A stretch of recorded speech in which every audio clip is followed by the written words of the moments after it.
মাটি আছে, পরিশ্রম আছে, শুধু নেই জলের ছোঁয়া। আর সেই অভাবে চাষের আশা আজ ধুলোয় মিশে যাচ্ছে সিপাহীজলা জেলার চরিলাম ব্লকের রামনগর ভিলেজে।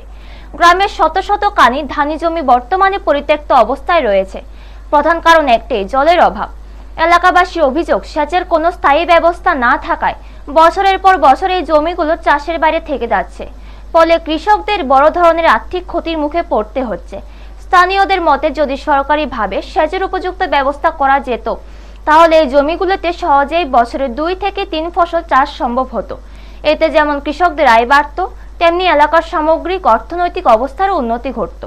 এলাকাবাসীরা আরও জানান, বিষয়টি নিয়ে একাধিকবার প্রশাসনের কাছে আবেদন করা হলেও এখনো পর্যন্ত কোনো কার্যকর পদক্ষেপ নেওয়া হয়নি। ফলে ক্ষোভ বাড়ছে সাধারণ মানুষের মধ্যে। তাদের দাবি, দ্রুত সেচ ব্যবস্থার উন্নয়ন করে এই পরিত্যক্ত জমিগুলিকে আবার চাষের আওতায় আনা হোক, কারণ সামান্য উদ্যোগেই এই জমিগুলি আবার সবুজে ভরে উঠতে পারে, এমনটাই মনে করছে রামনগরের মানুষ। ব্যুরো রিপোর্ট, নিউজ তৎকাল 24। এই জমিটি জল নাই, জলের লেগে করতে পারেন না? না এমনি কয় ফসল হয়? এমনি এক ফসল হয়। ওই বৃষ্টি হইলে আর না হইলে এমনি খিল ফেরা থাকে সারা বছর।